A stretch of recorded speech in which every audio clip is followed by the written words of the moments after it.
O'Malley, former governor of Maryland, is running to be the Democrats' 2016 presidential nominee. It's a long shot. So far, he's barely registering in early state and national polls, but as he'll tell you, it's still early in the race. Martin O'Malley joins me to talk about the 2016 Democratic nomination race and why he's in it. You're welcome to offer your own questions, comments. Join us by phone at 800-433-8850. Send an email to drshow@wamu.org. Follow us on Facebook or send us a tweet. Governor O'Malley, it's good to have you here. Dan, great to be with you. Governor O'Malley, I must say I'm somewhat surprised that you could not make it here in time as you had promised to. Diane, you can't believe every promise every politician makes. I guess I that. sincerely apologize. I am on military road right now, and we are following all of the applicable rules of the road, but we do not control the traffic accidents. I should have left even earlier. Yeah, My sincere absolutely. apologies. Well, I am disappointed because, as you well know, it's a national interview on NPR, and I do expect guests to live up to their promises.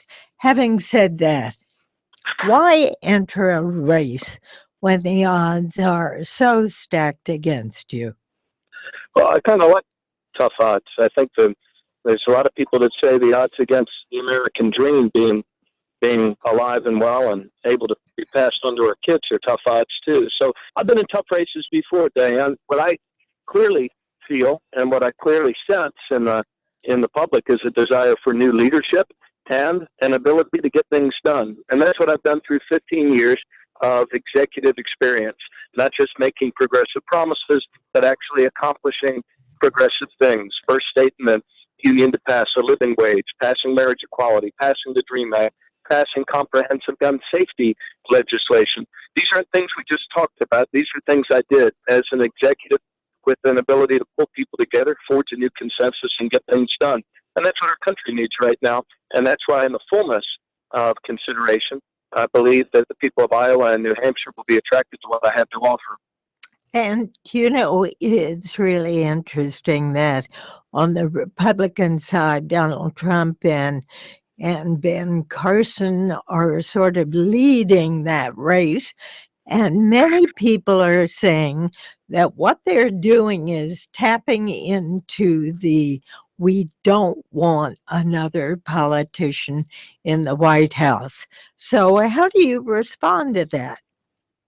I think your analysis or that analysis is partly accurate. I think what people don't want are the established leaders of either party.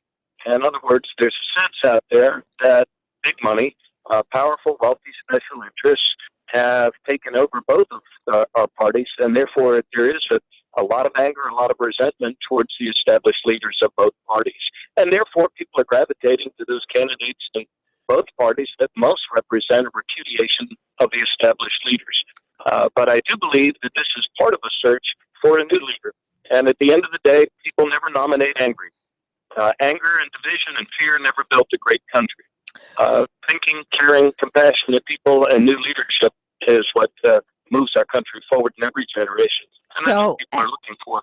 So how would you tap the mood among Democrats? Is it very similar to that of Republican primary voters who are out there saying, we want something new, we want something different? It's somewhat similar, though in our party we don't have the sort of racist, anti-immigrant sentiment that Donald Trump seems so adept at tapping in the ranks of the Republican Party. Absolutely, Democrats are, that I talk to, living room after living room, town after town across Iowa, where, by the way, we're polling higher now than John Kerry was before he won the Iowa caucuses. What people are looking for are the ideas and the solutions to the problems we face as a nation. And none of them really is bigger than the growing inequality, growing economic inequality that's undermining the truth of our American dream. It used to be a covenant among us and between us, if you will, that wherever you start, you start. But you should, through your hard work, be able to get ahead. And that's not true for a lot of us today. In fact, 70% of us are earning the same or less than we were 12 years ago. And people extrapolate out what another 10 years of stagnant or declining wages would mean, and it's not a pretty picture. So people are looking for the solutions that will make wages go up rather than down in our country. I'm going to read you some polls that are from this morning's consult, and they show Hillary Clinton, of course, leading the Democratic field with 54% of the vote.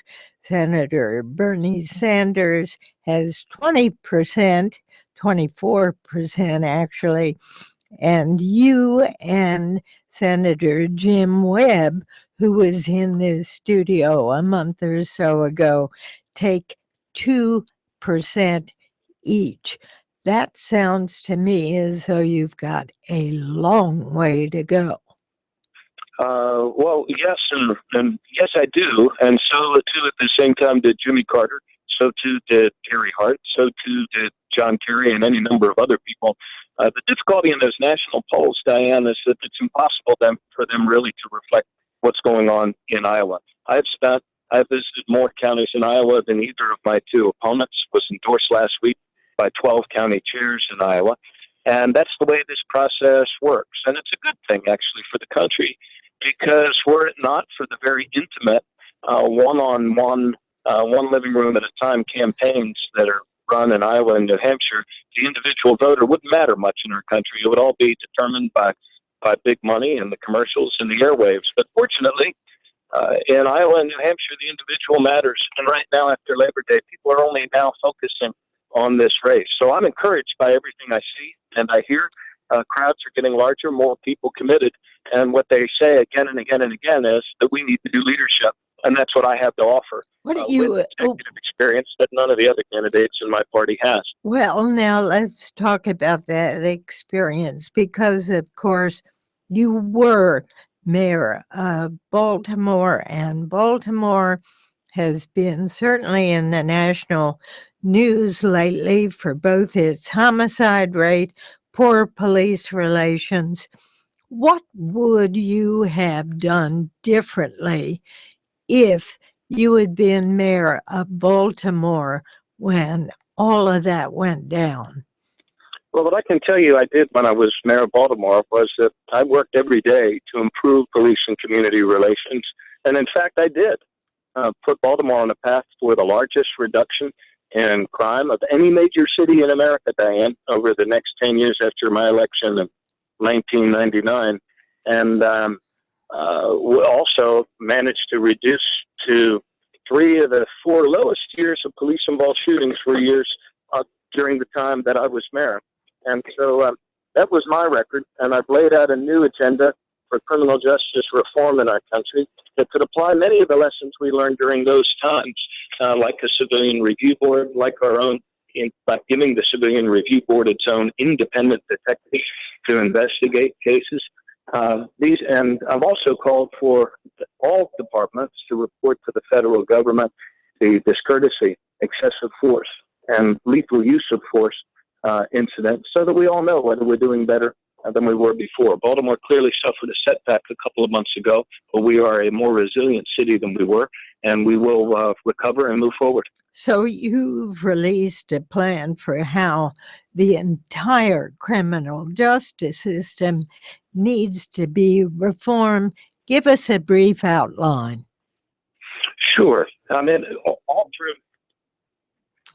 And here is Governor O'Malley.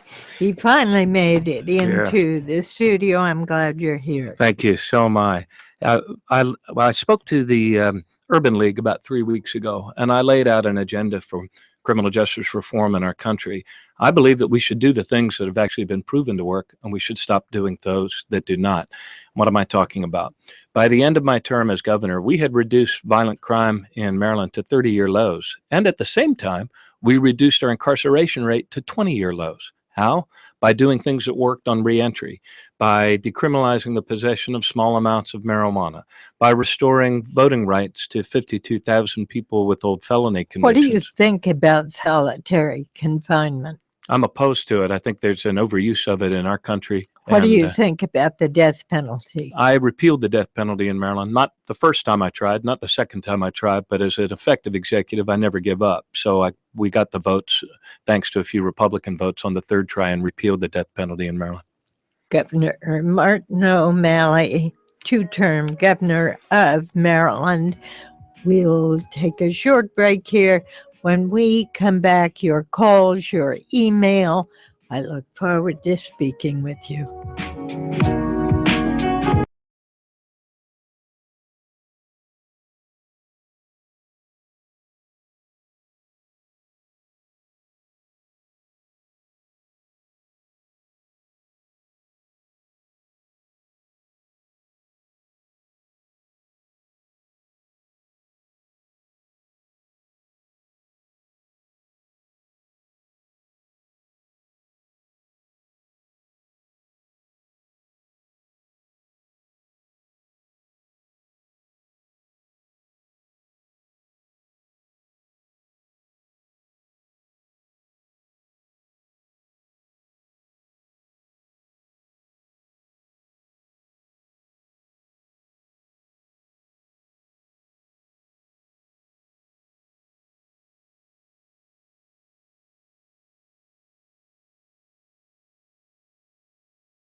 Governor Martin O'Malley is here. He moved back to Baltimore after he left office, and he is now a Democratic candidate for the nomination to the office of the presidency. And Martin O'Malley, it's good to have you now here in the studio. Great to be with you, Diane. I'm a huge fan. Thank you. You've also promised to make gun control a big central focus. How will you do that? I believe that there's a growing consensus in our country for common sense gun legislation that requires background checks and that bans the sale of combat assault weapons on our streets. We have a sickness in our country, and that sickness is gun violence. And as president, I would seek to cut gun violence and gun death in half within the next 10 years. And a part of that will require common sense background checks, a ban on combat assault weapons, and also allowing law enforcement to actually share information in order to track illicit gun trafficking and gun sales that happen now in ways that we would never allow when it comes to the trafficking of narcotics. But certain impediments have been put in the way of the ATF, FBI, and other law enforcement when it comes to sharing basic information. How do you think we got to this place? Oh. I mean, I think it's. I think this has been a long time coming. I mean, there is a culture of violence and there's a culture of guns in the United States of America, And Has that been revved up by particular groups?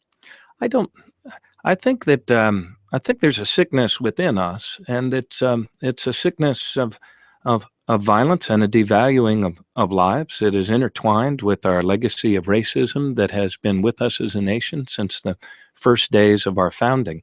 And while all of those factors that have led to this are very complicated, there are some things that are very simple that most people, I believe, would agree upon. And one of those is that we should require background checks in order for a person to be able to purchase a firearm. So you wouldn't cite the NRA, for example, as promoting gun ownership, gun use, gun violence. Well, look, I'm glad to take on the NRA. They've said that I am public enemy number one in their eyes because we actually passed comprehensive gun safety legislation in Maryland. And more than that, we built a public consensus such that they didn't even bother to petition that bill to referendum because they knew they would lose in referendum because of the arguments we made, which is that we can respect hunting traditions and at the same time require common sense steps like background checks, limiting the sale of magazines of more than 10 rounds. And combat assault weapons have no place on the streets of a civilized society. And so that's what we did in Maryland, and that's what we need to do as a country. And yes, the NRA will not be supporting my campaign, and it's a free country. Let's move to another subject currently in the headlines, and that is the Syrian refugee crisis. How do you see our moral obligation? I believe that we should step up in the face of this human suffering, and I believe we should do what has been asked of us by international rescue organizations, and that is accept 65,000 Syrian refugees to our country. It is akin, Diane, in a nation of 320 million. It's like making room for 6 more people in a baseball stadium that already holds 32,000 people. So this is something we can do as a nation, and make no mistake about it.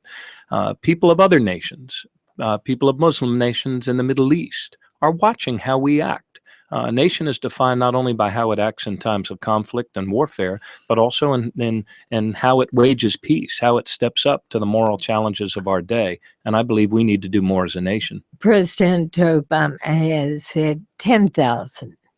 Have you spoken to him? No, I have not, but I understand that Sister Simone Campbell sent the president a letter and said he needs to add a 0. 10,000 is a very, very small amount for us to take when you consider the size of this calamity. And hopefully the president will continue to round up that number. What responsibility do you think the United States actually bears for what's happening in Syria? Well, I think all of us as Americans, we have a responsibility to act in the face of humanitarian crises. In terms of the collapse of the nation state of Syria, what sort of responsibility do we have? Well, certainly we have a responsibility where when we look at Iraq, I believe we have a responsibility in the region because of what we've broken there when we were led under false pretenses into war by President Bush. And so we have to stay engaged, but I believe we have to search for ways to be more collaborative in our engagement and with other nations of that region. And one of those ways is on the humanitarian front and alleviating this refugee crisis. What about on the military front? Yeah, well, in terms of ISIS or in terms of Syria? Both. Both. I believe that in terms of ISIS, we need to contain, we need to degrade, we need to interrupt the propaganda of ISIS. We can't do that if we're sitting back on our haunches and saying we're not going to play a leadership role when it comes to alleviating the Syrian refugee crisis. In terms of Syria itself, I believe the time is ripe for us to lead a brokered settlement to the crisis in Syria. I believe that all of the nations of that region, and indeed across Europe and the world, have a common interest in wanting to see stability in Syria. And I would hope that as the Iran nuclear deal is approved by Congress, we can move on and perhaps focus our diplomatic energies on brokering some greater stability for in Syria. Why would anybody think the U.S. could broker that peace deal? Well, because we are the United States, because we are a moral leader of nations when we act in accordance with our principles, and I believe that there is no more powerful nation on the planet than the United States, and certainly there's a lot of countries that have an interest in seeing greater stability in Syria, and we've stepped up in other instances. There were many people that said that the United States had no role to play in bringing a peaceful resolution to a 700-year-old conflict in Northern Ireland. But we did, because we are a moral people and we have the ability to wage peace. In fact, we have more credibility when it comes to waging peace than I think any other nation on the planet, and we need to be about it. What about our own immigration problems from South America, from Mexico? What are your thoughts there? Yeah, my people, Diane, are almost all immigrant people. In fact, all of my people were, depending on how far back you go. But on my mom's side, they were mostly German immigrants who came here in the 1870s. My dad's people, God bless them, were 100% Irish. We all have our crosses to bear. And so that awareness of my family's history and makes me aware of our own country's history, which is this. We are made stronger every generation by the arrival of new American immigrants. What we have right now, however, is a broken immigration system that traps 11 million of our neighbors in new American immigrants in this no man's land, where oftentimes they're forced to live in a shadow society, off the books, and a shadow economy. And if we want wages to go up and we want our land of opportunity to be real and alive for all, then we need to pass comprehensive immigration reform. And I have proposed going even further than the president in extending executive action as we forge a consensus to pass comprehensive immigration reform. And I am opposed to the xenophobic, racist rants from people like Donald Trump, who want to take away the birthright of American-born kids and all the rest that goes with that sort of resurgence of the Know-Nothing Party. Why do you think you'd be a better president than Hillary Clinton?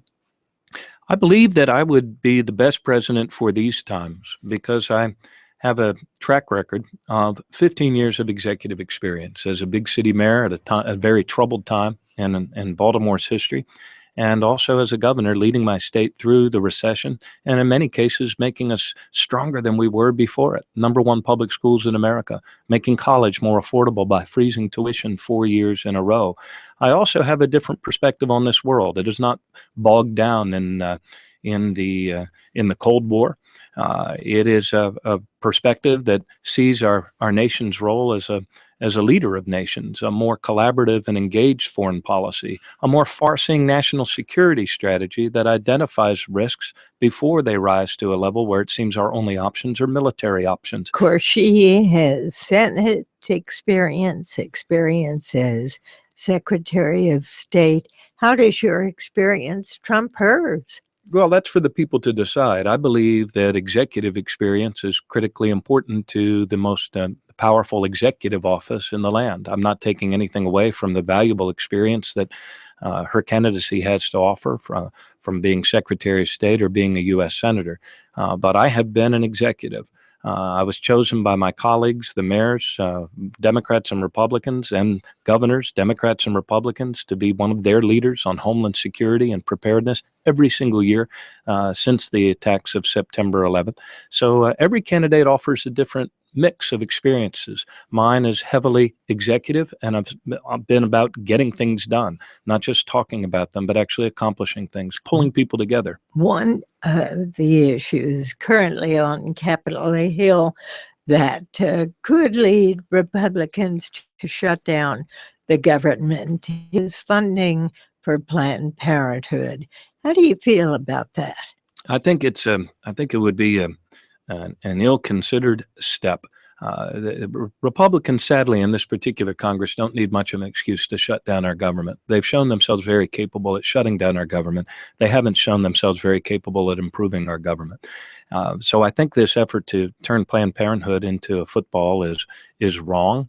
97% of what Planned Parenthood does is preventive health care for women, and so I think they should leave Planned Parenthood alone. Apparently someone videotaped an individual at Planned Parenthood talking about the selling of fetal tissues. How do you feel about the use of fetal tissues in experimentation? Diane, I have not seen that video, and I'm not in a position to react to the video. I will say this: that I think that Planned Parenthood or any health provider should abide by whatever the applicable laws and the ethical rules are in the particular state. And as far as abortion is concerned, are you comfortable with the fact that Planned Parenthood does, no matter how small the percentage, continue to provide abortions? And there are restrictions on the use of any federal funds Of in those, course. which already exist, which is why this ploy by the Republicans to make this the throwdown issue over which they would shut down the government is wrongheaded. I believe that there are some decisions that government is no good at making, and among them are decisions that should be left to women and their doctors. Former Maryland Governor Martin O'Malley, and you're listening to the Diane Rehm Show. We've got some callers waiting. Let's go to the phones, 800-433-8850. First to Charlotte, North Carolina. Gwen, you're on the air. Hi, Diane. Hi, how are you guys? Fine, thank you. Go right ahead. Good, thanks. First of all, I want to say I'm a huge fan, but my question is, I am 26 years old and married, and I'm finding myself at college for the first time, and I wanted to get your thoughts on how you plan on making college more affordable, if not free, for students, and especially older students who are finding themselves having to work full-time while going to school full-time. So I just want to get your thoughts on that in detail. Great, Gwen, thank you. You can check out more on martino'malley.com, but in summary, what I have put forward is a plan to move us to a point within the next 5 years of making a debt-free college degree an option for every family. One of the reasons tuition has gone up so much in recent years is our federal government and our state governments have been cutting their funding of higher education, kind of washing their hands of it and saying, well, those tuition costs are things that other people do. So some things that I would like to see us change is that I would like all students to automatically go into repayment plans on their student loans that are income-based. That is to say that one would never have to pay back more than 10% of your income in the course of that. And at the end of it, as they do in Australia and other nations, that the remainder would be forgiven. I believe that we need to invest more in our community colleges, and I believe we need a new block grant program for states that is funded by the federal government, but that keeps the states actually funding this important common good of higher education. In my dad's generation, he went to school on a GI Bill because his nation understood the more their people learned, the more their people would earn, and the better the economy would do.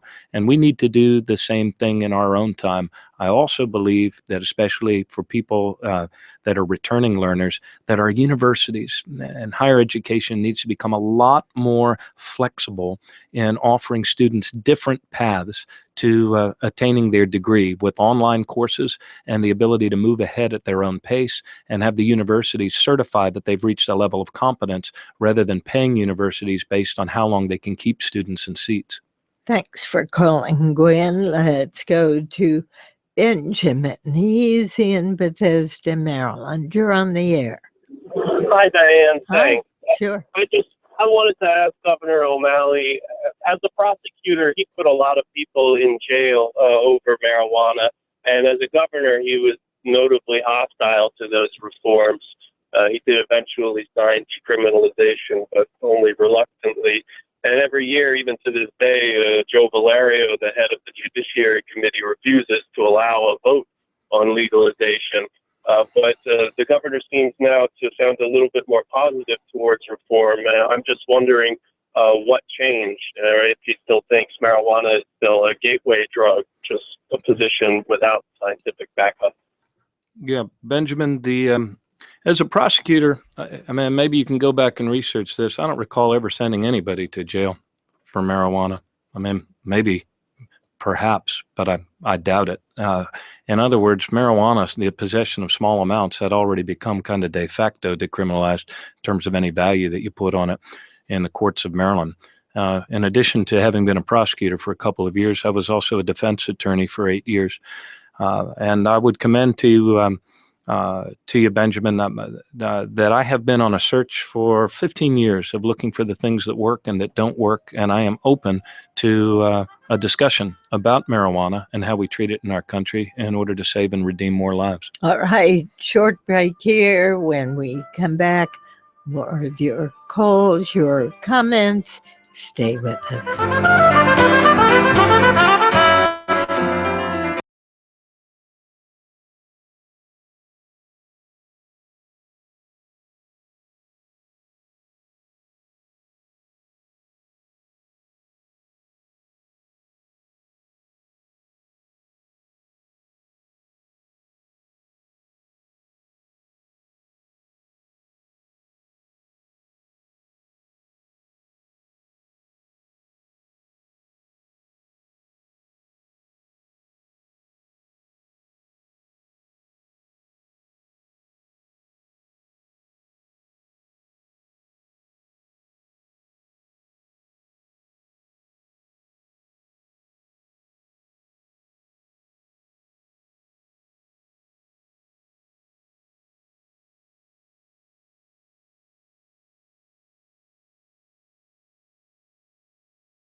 And welcome back. We've got lots of calls, lots of emails for former Maryland Governor Martin O'Malley, who is a Democratic candidate for the presidential nomination. Here is an email from John in Pittsburgh. Please speak about your conflicts with the DNC establishment, in particular, in reference to the number of scheduled primary debates. Hey, thank you. It comes down to this. I believe that we should be having more debates and not fewer debates. What's happened right now is that the chair of the DNC has issued this decree, apparently without consulting the members of the DNC. She believes it within her own prerogative to limit the number of debates that the Democratic Party has. So we are told that there will only be 4 debates throughout the country before those first critical contests in Iowa and New Hampshire. As compared to the number in the Republican Party? Yeah, and Republicans are already beginning their drumbeat for their second round of debates with all the promos that go with that. By this same time, 8 years ago, Diane, we had already had 9 debates in the Democratic Party. And maybe people got tired of them. Well, I think somewhere between having 20 debates and having just one in New Hampshire before the New Hampshire primary, there's a happier medium to be struck here. I mean, the one that they're having in New Hampshire, they've actually scheduled cynically for a Saturday night, December 19th, at the height of holiday shopping and party season. I wonder what's next. They'll make us subscribe to Netflix if we want to see the Democratic presidential candidates offer their ideas. I think this is bad for the party and it's bad for the country. We owe the country more. We can't blame, when the Republicans are polling higher than our known candidates, we have only ourselves to blame because we haven't been having a debate and talking about the ideas that actually serve our country. If you are at 2% at that point of the first Democratic debate, will you be on the stage? I would think so. You would. I would. You don't think there's going to be a cutoff there? I would think that given the number of people seeking the Democratic nomination, surely the Democratic Party is organized enough to be able to accommodate those candidates who've announced, especially if they've served before in the U.S. Senate or as governors. Here's an email from Dylan in Durham, North Carolina. Bernie Sanders is experiencing a huge surge of popular sentiment for his distance from the Democratic Party establishment and related political gridlock, and focusing on income inequality, campaign finance reform.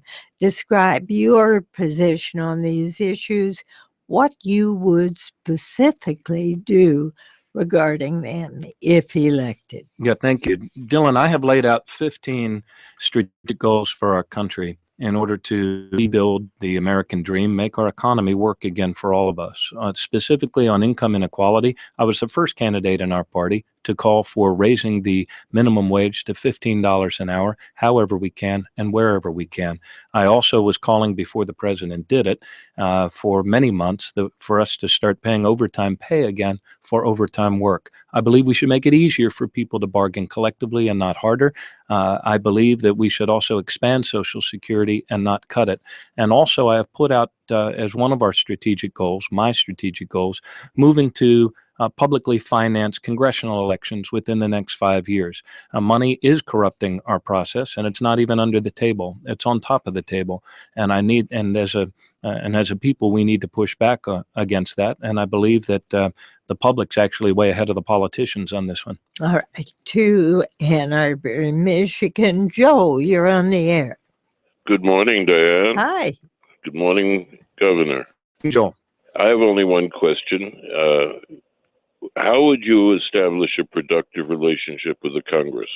Yeah, this is a question I receive everywhere, all across Iowa and New Hampshire and other places. One of the things I learned as an executive for 7 years as a big city mayor and as a governor is that you never know exactly where the next combination of votes are going to come from. Therefore, you must get to know every one of your legislators. You must call them all the time, and you must find ways to strengthen what de Tocqueville called the strength of soft ties, to understand where these legislators are coming from and to constantly reach out, pick up the phone. Some of the things we got done in Maryland were only accomplished because of some Republican votes. And I'm thinking specifically of repealing the death penalty and passing marriage equality. And so as an executive, part of the job is that you have to get to know and you have to call all the time, even those members that aren't likely to vote for many of your measures. And you also have to be strong in your own party, which is another piece of this. Well, certainly, absolutely. And Maryland Delegate Jamie Raskin recently held a hearing on death with dignity. If you were governor now, what would your position be on medical assistance for those who are ready to die? Yeah, Diane, I believe that the most responsible course for all of us to take is to execute living wills. This is a tough issue, and I cannot sit here and tell you that I have figured out all of the ramifications on this one. It is a truth that I hold to, that there is dignity in every life, And I believe that the best path forward for any individual is to make sure that they make their plans known to family members and execute living wills, because to sustain a person on life support without any dignity for months and months and months, long after other vital signs have ceased, doesn't seem to be a life with dignity either. So this is a very tough ethical issue of our time, and I have a tremendous amount of respect for Jamie Raskin. In fact, as I was fighting the traffic on the way here, I saw lots of his congressional yard signs all across the back cuts of Tacoma Park. So he's a very good man, and I'm sure that the hearings will be enlightening for all. All right, let's go to Spring, Texas. Michael, you're on the air. Well, Diane, thank you so much. Governor O'Malley, best of luck to you in the race. Thank you. Bottom line, there's an obvious lack of civility in our political process today. And as a leader, and no doubt a good man, how can we bring all these disparate people together during a time of economic crises and obviously world crises, so that we can work on this as Americans, not as a bunch of splinter groups, to get these problems solved? Hey, that is the challenge of these days. I'm going to do my very best as one candidate to bring that about. Every election is an opportunity for us to actually, rather than shouting past each other, to talk with each other and hopefully to reach a deeper level of understanding, the sort of understanding that precedes the better actions we need to take with one another and for one another. So I don't believe there's any magic formula here, but I do believe that a big part of it is speaking to the goodness and the generosity and the compassion and really the ambition that, was it Michael in Texas, just voiced, that as a good people, we should be able to get along and accomplish things for the sake of our kids. And that's the positive campaign that I seek to run. What's your thinking about Vice President Biden? Do you think he is going to get into the race? Well, I think if he were to get into the race, he would certainly bring a wealth of experience and knowledge from his years of service in the Senate. And then as vice president, I have a tremendous amount of respect for him and affection for him. And being the United States Senator from Delaware, I consider Joe Biden a neighbor. And he's a very, very good man. Whatever he and his family decide, I will have I would welcome his entrance into the race, and I think it would actually make it more difficult for the cabal at the DNC to deny debates. If you had to pick or choose between Hillary Clinton and Joe Biden, what would your choice be? As far as staying in the race? No, or as far as being elected president. Oh, I would support the party's nominee, Diane. There you go. Totally. Next caller. All right. And here's an email from Ben, who describes himself as a former Wisconsin resident. He says Governor Scott Walker yesterday issued a proposal comically called "Powered to the People" that would ban federal employee unions and collective bargaining rights. What is Governor O'Malley's opinion of that plan? What does he plan to do to block attacks on workers' rights at the federal and state level? Yes, I believe that in order to get wages to go up, we need to reject the sort of policies that Scott Walker has embraced that would outlaw unions and make it harder for people to organize. Instead, we should be taking actions to make it easier for people to organize. I believe that if you look at the disconnection when wages started to dip, even as productivity went up, that dipping number in wages also corresponds and correlates to the declining union membership. So I would do everything in my power to appoint good people to the National Labor Relations Board, to push back against employers who seek to undermine or break the law and thwarting union membership. And I think we also need to have a discussion about how we upgrade our National Labor Relations Act to make it stronger and easier for people to join unions rather than harder. And Chris in Cincinnati says the next president needs to understand technology, cybersecurity, cyber privacy. Does the governor understand these issues? What is his policy? Yeah, this is a whole new dimension. Just when we figured out how to, when we thought we had figured out how to protect ourselves from land, sea, air, and space, we have this new dimension of the internet.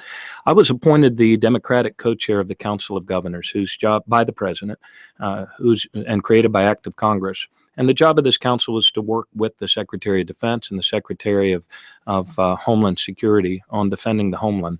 And one of the issues that I pushed during that time was to give a new mission to our National Guard of cybersecurity and defending our networks here at home. I believe that the National Guard is better equipped and actually has an ability to stand up a cyber force much more quickly than other branches of the service, and it could serve a civilian role here to protect our networks in the homeland as well. We did a bit of that as a state, and we need to do it as a nation with some greater forethought and greater intention. Number of people are referring to the Pope's visit next week and the issues on which he's been outspoken, one of which is climate change.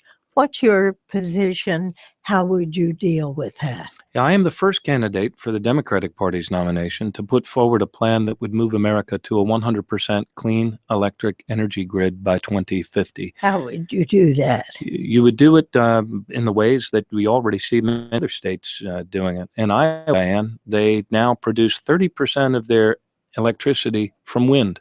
And the great thing about those big blades and those big turbines is that they're too damn big to import them from China. So they have to be manufactured in the United States. There are 4,000 people employed in that. So you do it, and we're moving to a much more distributed energy future in terms of energy generation. It's going to require green design. It's going to require harnessing the wind, harnessing solar, and it's also going to require a different way of thinking about our built environment, green homes, net zero buildings. And this is all, these are all things that will create millions of jobs in our country. And we need to square our shoulders to this challenge. And I've loved what I've read so far of the Pope's encyclical on our common home, the earth. And you're listening to the Diane Rehm Show. To Scott in Rockville, Maryland, you're on the air. Thank you very much, Diane. And hello, Governor O'Malley. Hi, Scott. I had a question about immigration. It seems that in our parents' and our grandparents' generation, when immigrants came to the United States, they strove, they tried really hard, and they worked to assimilate into the American culture. That doesn't seem to be the case now. With immigration, I see more and more immigrants setting up their own communities and not assimilating, not bringing the benefits of their cultures and enriching ours, but instead staying separate very consciously and deliberately. And I wanted to know your thoughts on that and what ought to be done about it. I haven't noticed that in my observation, Scott. Maybe we just need to give them another generation. In other words, I know when Irish people first came to this country and signs in shops and windows read "No Irish Need Apply," that they very much stuck together and supported one another. But in subsequent generations, that assimilation takes place. So maybe we just need to give our new American immigrant neighbors a bit of a break and give them another generation. Finally, Governor O'Malley, where's your money going to come from to really compete head to head? From listeners like you. Did that work?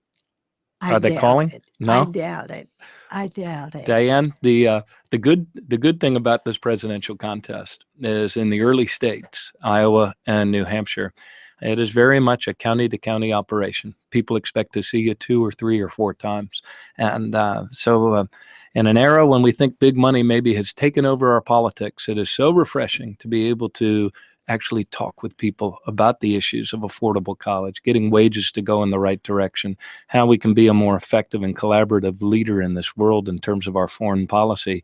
And that's what I'm doing, and that's what I intend to do. And history is full of examples where candidates that weren't necessarily attracting the big establishment special interest money nonetheless made their case for the national good, town to town across Iowa, and emerged as the choice and the voice of a new generation of leadership. So what happens with, say, the crowd on Wall Street?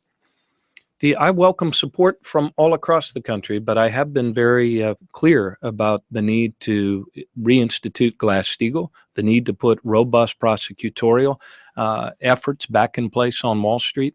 It is not too much for us to expect that our federal government should protect Main Street from excesses on Wall Street, especially when the too big to jail, too big to fail mega banks are such a threat to our national economy. Former Maryland Governor Martin O'Malley, now a candidate for the Democratic presidential nomination. Good luck to you. Thank you, Diane. And thanks all for listening. I'm Diane Rain.